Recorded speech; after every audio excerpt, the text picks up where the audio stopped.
बहुत समय पहले की बात है।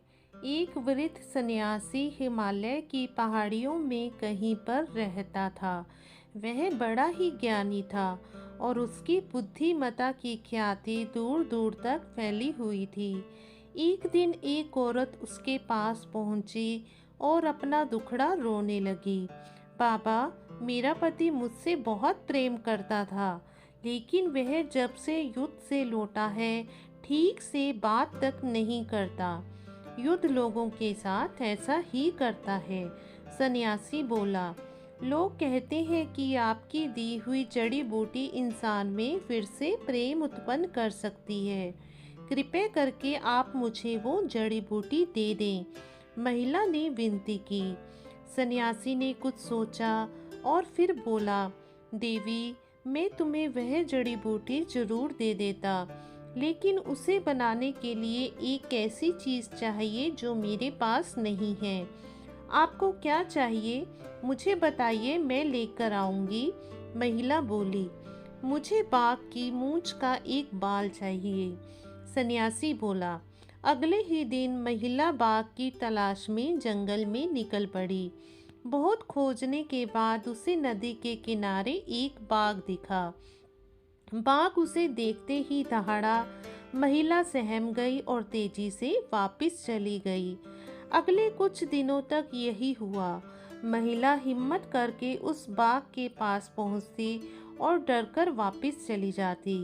महीना बीतते बीतते बाघ को महिला की मौजूदगी की आदत पड़ गई थी और अब वह उसे देखकर सामान्य ही रहता। अब तो महिला बाघ के लिए मांस भी लाने लगी और बाघ बड़े चाव से उसे खाता। उनकी दोस्ती बढ़ने लगी और अब महिला बाघ को थपथपाने भी लगी। और देखते देखते एक दिन वो भी आ गया जब उसने हिम्मत दिखाते हुए बाघ की मूंछ का एक बाल भी निकाल लिया। फिर क्या था, वह बिना देरी किए सन्यासी के पास पहुंची और बोली, मैं बाल ले आई बाबा, बहुत अच्छे। और ऐसा कहते हुए सन्यासी ने बाल को जलती हुई आग में फेंक दिया। अरे ये क्या बाबा, आप नहीं जानते इस बाल को लाने के लिए मैंने कितने प्रयत्न किए और आपने इसे जला दिया। अब मेरी जड़ी बूटी कैसे बनेगी?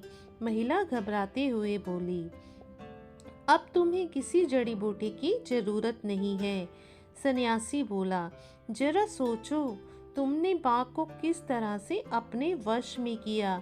जब एक हिंसक पशु को धैर्य और प्रेम से जीता जा सकता है, तो क्या एक इंसान को नहीं?